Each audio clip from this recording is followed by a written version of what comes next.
All right, good afternoon. Happy Monday to you. Welcome into another edition of Catching Up with Tommy Mac podcast here on 1010XL's podcast platform, 1010XL.com, the 1010XL app. We're live on Facebook, live on Twitter. I'm at home in my studio-esque, I guess you could say, here in the Florida room. It doesn't feel like a Florida room, but it's not too bad. I don't mind the cold for a little while, and it's pretty good right now. Of course, if you get in the sunshine, you should feel A-OK. My show brought to you by Team Tommy Mac, a group of businesses that I personally adore. So listen, they're best in class, and they're always there for you when you need them. You may not need them today, but make sure you follow them at TommyMac.net, all over social media, here on the show.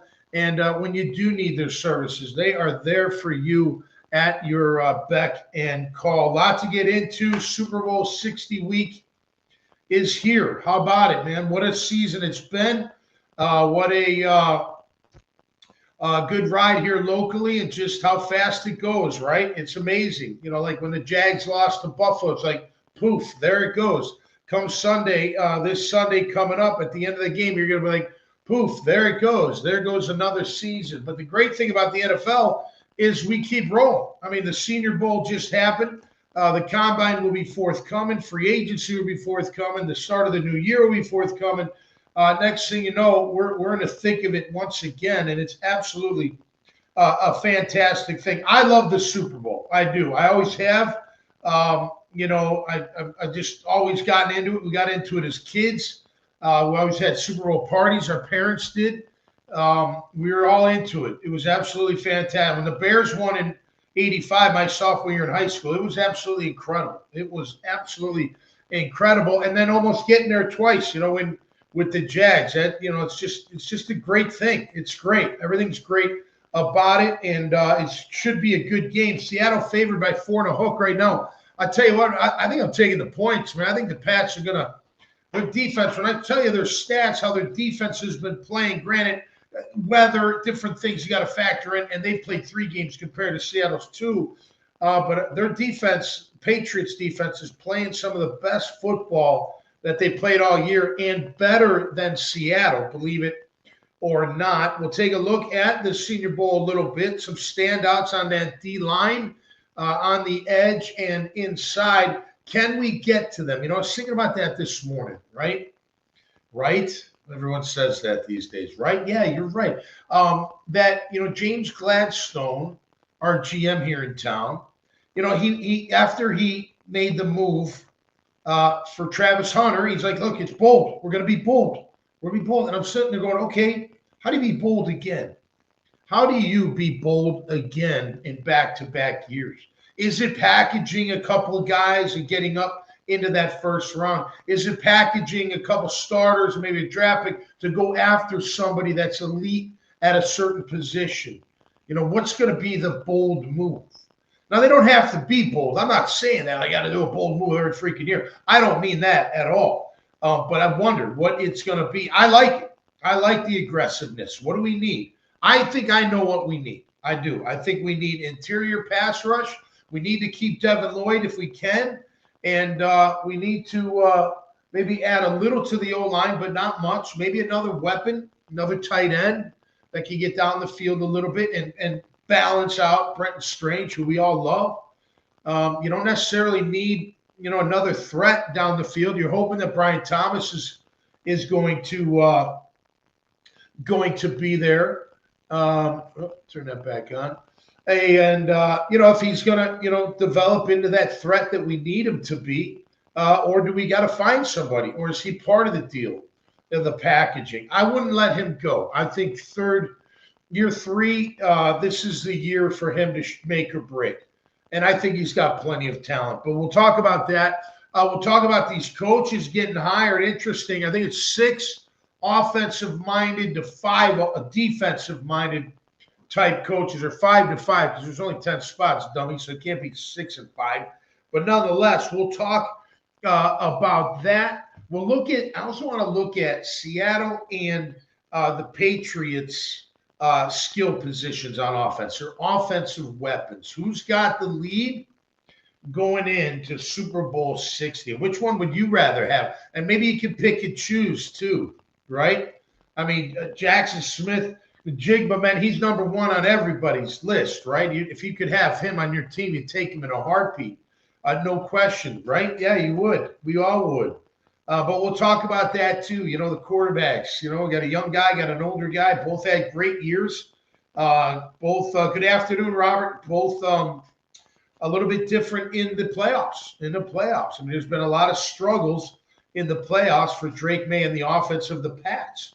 But their defense has really stood out. No doubt about that. They've really upped the ante. All right, salary cap goes up $20 million. That's a good thing. Give us a chance to keep some of our guys higher than expected in a per team basis, it looks like. So that's good. That means more money to spend.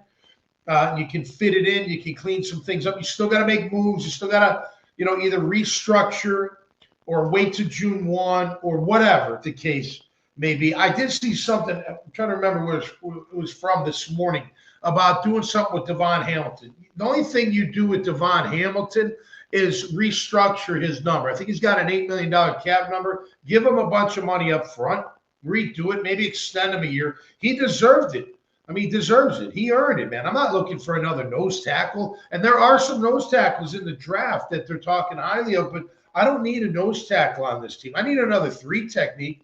Whether Eric stays or not, we still need someone else to get in there and make something havoc, and I'll wreak some havoc. And I'd like another pass rusher, off the bench. Doesn't have to be a full-time guy, but somebody that you can count on when it's second and long, third and long. You want to surprise them on first down. But that's a good thing. That's great. I'm glad that the caps, it gives them more room, more flexibility, be able to restructure, have more cash, all that good stuff. And again, I'm doing everything I can to keep Devin Lloyd. And now granted, the tag on outside rushers right now is $27 million, which I don't know why he's in that tag. He's not an edge rusher, although I think he can be utilized as an edge rusher even more. I like him inside the tackles rushing as well. I think Devin's a threat like that. I'd like to see more of him. I think his coverage skills have gotten better. I think he's gotten more athletic. He's a big hitter, and he can do it all. And I'm not, going to put him, on any kind of list or anything like that. But I know this: he earned himself a contract, and I don't feel like he'd be one of those guys that wouldn't live up to the contract. You know what I mean? He would take it seriously. It wouldn't be, hey, I made it, now I can cruise, it's all good. He'll really want to be one of the best out there. I truly, truly believe that in Devin Lloyd. So I would try to figure out a way to keep him and then add to that defense. Maybe on a secondary as well, a corner or two. And again, you don't want to sit here like, you don't need that much. Well, you need more. You definitely need more. You need a defensive front. And I thought we had it. I really did. I think a lot of you thought we had it too, with Eric and Mason Smith. Like, what happened to Mason Smith this year? I know he was injured. He was injured early, but he never got it going. Played a little bit here and there. We saw him. He'd mix it up a little bit. He's a big, imposing guy. He should be just destroying people, you'd think. And when do you play him if Eric Armstead's my number 1 3 technique? And right now he is. You got to give Eric a little bit with the injury. I want to see more, I want to see more fire. I want to see more devastation in his path. But in his defense, it's hard with that, with the hand, being in a cast. You can't rip, you can't pull, you can't do any of that crap. You can do his club, maybe punch him in the rib and get him to catch his breath or something like that. All right, looks like all the head coaching positions are filled. A couple of DCs got hired as well. Ravens, of course, went with Jesse Minter, defensive-minded. Steelers, offensive-minded. Arizona goes with Mike LaFleur, Matt's brother for the Packers. He's an offensive-minded guy. It looks like, but not official, Raiders' Clint Kubiak will take over the Raiders job. He's an offensive-minded guy. Stefanski for Atlanta's offensive-minded. Harbaugh's special teams and defense. Halfley defense for Miami. Harbaugh, of course, with the Giants. Salah with Robert Saleh with the Titans. He's defensive minded. Todd Monken for the Browns, offensive minded. Joe Brady, offensive minded for the Buffalo Bills. So you have 1 DC, 2, 3, 4 DCs, and 6 OC offensive minded. Yeah, Robert, I'm with you, my friend. I am with you. So look, at the end of the day, if you're not an offensive minded coach, you go get a great coordinator. How about Mike McDonald for the Seattle Seahawks? He keeps having to replace his coordinators. He's going to have to do it again, it looks like, because Clint Kubiak is going to be the Raiders head coach. Good for him. Good for him. But he's had a tough job being able to do that. You know, you got to really be ready for that. Like I was saying on air with Helmets and Heels, by the way, 2 to 4, Monday through Friday. I want to thank everybody that says they love the show. I know you probably wouldn't come up and say you don't like the show. That would be kind of mean and rude. And I appreciate that. But the ones that do like you, man, I really do appreciate you coming up and saying hi. And you like the show. That's great. 2 to 4, Monday through Friday on the Superstation 1010 XL, of course. We'll be talking about that. But, look, you've got to just make sure you got the other side covered. You can do it. Honestly, I don't care what my coach side is on. It's all about the culture for me. It's all about the accountability. It's all about the culture and making good, really solid, good game day decisions. Going for it, not going for it, throwing the flag, not throwing the flag, timeouts when they're called, when they're needed, not wasting them, that kind of stuff. So, other than that, it doesn't matter to me if they're offensive or defensive minded. You just got to make sure the other side has got the best offensive or defensive mind that can run what you want to run. I mean, you still got to be like, I'm just going to let the offensive guy be. No, it works. Just because you've been on the defensive side of the ball or the offensive side of the ball, that doesn't mean you don't know the other side. You know it just as well. You're going against it in practice. You're seeing their game plan. You're all together. You're working out, hey, we'll run this against you. You run this against us. And sometimes they don't tell each other. It really depends. But, to me, it doesn't matter. Just be a good leader. And then have that GM fill the room with guys that are going to like the way I coach. Listen, I say it all the time. I don't know if people totally get it. And it's okay, but you do if you're, if you built a business, it's no different. You know what I mean? I mean, it's that, just that kind of culture that, is going to hold people accountable, and then having guys or employees that are going to adhere to that, are going to thrive off it. Like, yeah, coach, no problem. No problem. I already know I screwed up. You can bitch me out all you want in front of the team. I've been up since the crack of dawn watching it myself already. I barely could sleep because I remember the play over and over and over in my head. Bring it on. It's fine. All you're doing is pissing me off, and I'm going to prove you wrong, and I'll never do it again. That kind of thing. But you got to have that kind of, guys with the mentality. We were built that way. Jack Del Rio's group was built that way in 2007. 2017, there was a lot of that there too. They had the right guys, the right place at the right time, running the right offense and defense, and being led by the right guy at that time. So far, so good. So far, so good. You can't say anything but great things about our Jaguars. Where do they go from here? 13 wins is going to be tough to duplicate. I don't care about the win total. Just win the division or be in the running. Be in the hunt in December, and it'll all work itself out the way it's supposed to work out. I want it all. I'm not, just going to accept. I want the Super Bowl. We all want the Super Bowl, and they do too. And it just shows what did this year show you how hard it is. And even without all these superstars that didn't make the playoffs or were hurt or whatever, even without it, still wicked hard to get to the big show.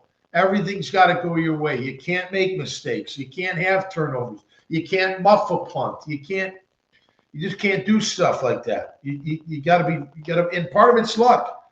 Part of it is, ball bounces your way. It goes your way. But nonetheless, here we are at the start of Super Bowl 60. I had so many good times going to Radio Row. We're not going this year, but if the Jags were in it, we wouldn't have been there, that's for sure. But so many good times, good parties, good times, good friends. all that good stuff. All right, looking at the draft just real quick. Who stood out at the Senior Bowl from what I gather? Look, Caleb Banks is one of them. Big guy, can move, got a great first step. TJ Parker out of Clemson, he's an edge. Here's the boldness. Can we get up? So he's projected. I started with TJ because he's projected at like a mid-first rounder. Okay, whether that's the truth or not, that'll all bear itself out. But from ESPN.com, he's considered a mid-first rounder. Can we package guys to get up to? That's a lot. You're at 56. It would take a major player of yours that you're going to put up there. I don't know if you would do that. I don't think you would. Zion Young, the edge from Missouri. This kid could be a nice come off the bench, rush the passer. He's got some natural ability in the bend and the speed and getting off that edge. Cassius Howell, another edge. Texas A&M, another guy, a little bit bigger, got a great first step, a lot of power, relentless pass rusher, they say. If you can get Mesidor even in the second round and move up, the kid from Miami, Akeem, I would take him all day long. Again, if in a perfect world, I like Kyle Lewis from Pitt as well. In a perfect world, I wouldn't have to get rid of anybody. You know what I mean? I wouldn't. I would just want to add. I want to add another D tackle, a young guy, a difference maker. Just someone you could build around. You think all the really good defenses in the league. They a lot of them have that 3 technique. Look, Eric is that at times. He's not that all the time, but he is that at times. There's no question. Again, the injury, you got to factor that in, but he's getting older. Injuries happen. They can happen again. You got to be prepared. Because look, who replaced Eric? Who? No disrespect to any of them, but who did? Who was it? You know what I mean? Like you didn't have a replacement. You need somebody. You thought it was Mason Smith for whatever reason. It wasn't this year. Maybe it can be this next year. I don't know. I don't know how they feel about him. They inherited him. They didn't pick him. I don't know how a guy that big and athletic and strong is not playing every week and really kicking ass. I don't know how that's not happening. So we got to just figure out that part of it. And then an edge coming off, just coming off. Slide Trayvon down, have the edge come off the bench and just be a natural, dip, rip, get around. Like Bonito. I credit Lauren Brooks. She's like, yeah, see how fast that guy gets there? I'm like, you saw it in the championship game. I always get sacks, but man, he got around that corner like zoom, zip, zip, zip. Unbelievable. But any one of these guys, when they get to 56, maybe some in the ladder, but you may have to move up a little bit. Hey, look, you got 3 third-rounders.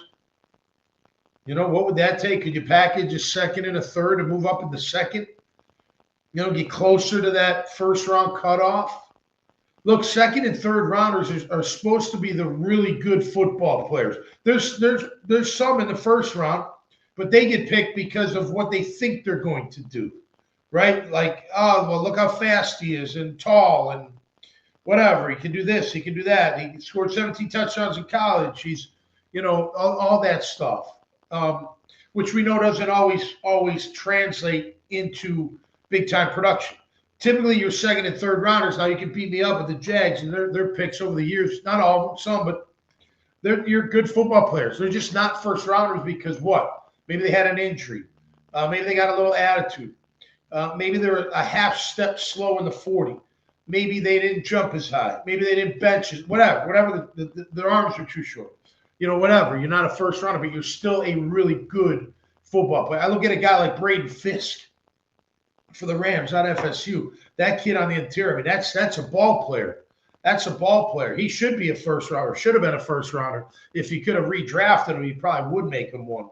But that's the kind I'm talking about. Like that's just a flat out really good football player, loves football, and is big, fast enough, strong enough, all that good stuff. By the way, Sean McVay and Les Snead, the head coach GM tandem for the LA Rams, get extended contract extension. I don't have the numbers, but I do have this. Since they've been together in 2017, the Rams are 92-57, fifth best in the NFL. How about that? since 2017. I'm sorry, since 2017. Fifth best. Wouldn't that be a nice goal for us? Fifth best or better for Liam Cohen and James Gladstone to continue to build and build and build and contend and get closer and closer. Of course, you got to get to the big show, but at the end of the day, man, that's what we're looking for. And Les Snead, most of you probably know this, but Les was with us back in the 90s. He was one of the early Jaguars scouts, moved up quickly in the ranks. I think he ended up being like head of pro personnel or college and pro. Really good guy, really cool dude, and has made a tremendous, tremendous career. But he was with the Jags in the early days, and obviously he's done a really, really good job. Little sidebar, if I may, did you see the goalie fight last night in the outdoor game or yesterday? You see that? Goalies fighting. It's great, isn't it? Hockey's great. Hockey's great. I love hockey fights. They're just, you're just fun. But when the goalies go at it, and it's funny because the one guy is a lefty and he didn't know. He's like, did you know he's a lefty? He's like, no. And the minute I noticed, I was like, damn, I wish I would have, figured something out. But nonetheless, Tampa Bay and Boston go at it. Tampa wins in a shootout, 6-5. Hey, other news and notes real quick. Raheem Morris is a new defensive coordinator for San Francisco. Jim Leonard, the former safety, new defensive coordinator at Buffalo. And Sean Duggan, a former linebacker coach with the Packers, is now the defensive coordinator with the Miami Dolphins. So you got some movement in that regard as well. All right, let's take a look at the offensive weapons. And you tell me who you'd rather have. Now, we're not going to compare. We're going to do some more comparison on the show, so I won't do a ton of it today. We're doing it right here. But I was thinking about it. I was like, all right, you got Seattle and you got the Pats. Okay, we know both defenses are good. And when I get to tell you how good New England's defense is playing, you'll be, wow, they're really playing some outstanding football. But let's talk about the offense. Of course, Seattle's got Sam Darnold, Kenneth Walker III, Jackson Smith, Najigba, Cooper Kupp, Rashid Shaheed, who they got in a trade. What a great trade that was. Huh? I wanted him here. He's just got speed, man. It's just incredible speed and a viciousness for winning. You can tell, man. He runs angry. Barner, their tight end, pretty good tight end. And Bobo, who had a touchdown catch last week. Will they go back to him? Out of those guys, who's the X factor, do you think, for Seattle? To me, it's Shaheed, but maybe it's Kupp. Kupp's a great player, but you know what I mean? He hasn't, not the same as he's not the number one guy even on that team, but he's still a really good player. Could he be that factor for Seattle? Of course, over at the Patriots, Drake May, the quarterback. You got Henderson and Stevenson at running back. Stevenson's a beast, but he only averages 3.7 yards per carry. However, I think Henderson's the guy that you got to get the ball in his hands if you're the New England Patriots. Both those guys, hammer and nail, and then bust the big one. We'll see if they can do it. Of course, Keyshawn Boutte, regardless of wide receiver, he's badass. Stephon Diggs had a career year, big year. Demario Douglas, not used a ton, but another guy that they've thrown to. Hunter Henry and Austin Hooper as the tight ends. Which one would I rather? Who do I give the nod to? Just in the Super Bowl. I'm going to go. It's kind of hard with Jackson. He is so good. Although Stephon had a great year. I think May and Darnold kind of cancel themselves out because May's young and they're both kind of like, when they're good, they're good. Look, May has not played well in the playoffs, but that doesn't mean anything. What if it starts clicking and he starts throwing the ball down the field like he did all season long? Can they do anything about it? We'll talk about it. I think you're going to be surprised on a couple things. But you got Kupp and got Shaheed. I like Walker, although I like the running backs. They're the wash.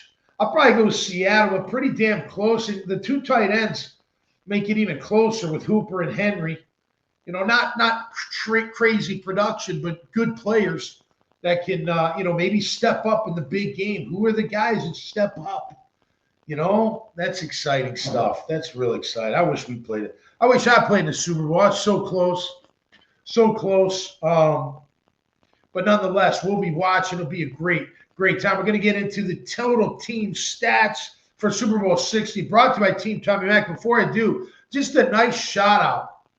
Last night's Grammys, a huge shout out. Post Malone, Slash, Duff McKagan, and Chad Smith for doing War Pigs by Black Sabbath, Ozzy's old group. It was phenomenal. If you hadn't seen it live, go check it out today. It was just incredible. I thought that was a fantastic piece by those four gentlemen.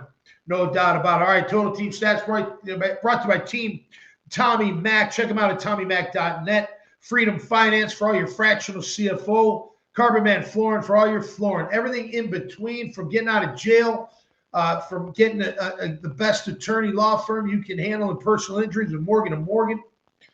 Getting your junk picked up and delivered to families in need. The best sausage in town. The best boutique hotel at the beach.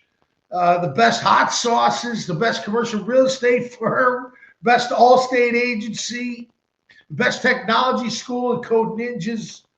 Best memorabilia, Jags, Super Bowl, you name it, at Sports Mania. I love them all, man. They're absolutely fantastic. Check them out all at TommyMac.net. Of course, 1010XL is part of the family as well. Okay, let's just go through this real quick. Okay, so just like I did all year with our Jaguar opponents, right? You take the Jags, you take the team they're playing. You take the offense and the defense of the Jags, offense and defense of the team they're playing. We're just going to do the Patriots and the Seahawks, the Pats and the Hawks, as I'm calling them. Pats, and it's all postseason. And I'm telling the reason I'm doing postseason, it's the latest that they played, and you'll see the momentum that is going on right now. So we'll start with the Seahawks. In 2 games, 36 points, give it up 16.5. That's been about what they did during the year. They're rushing 4.2 yards a carry, giving up 4.5 yards per carry. Keep in mind, their defense gave up 3.7 all year long. They led the league pretty much all year long in yards per carry given up. 49 carries for 222 yards. It's a number of carries. They got to tighten that up. Their offense, throwing the ball down the field. Sam's been incredible. 70%, 8.9 yards per attempt. Fantastic. On the other side, only 59%. Very good, sticky on the corner. Their corners are really good, Seattle. They got a really good defense. I'm surprised they're giving up so much in the running game, and maybe that's something the Pats can take advantage of. 7.8 yards per attempt against. So that's down the field a little bit, but less than 60%. I don't know how much that is hurting them. Third down, their offense is on fire at 48%. Their defense at 35%. So they're both sides for Seattle are playing great on third down. That's where you want it, around 50 for the offense and 33 for the defense. And they're right there. Fourth down, defense is 1 of 5, so they got to be a little bit better there. And nothing on the Hawks. They didn't go for it. Darnold's been sacked 5 times. The defense only has 3 sacks. Granted, only 2 games, but keep that in mind. And then no interceptions for Darnold, 4 pass touchdowns for Sam, and 1 interception for the defense with 3 pass touchdowns against, and they're at a +4 turnover ratio.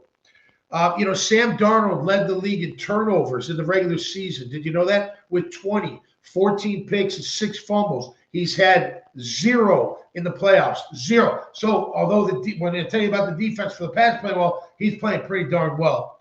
No question about that. 8 penalties for them in two games. Pats, I guess I missed that one. I don't know why. But here we go. 3 games.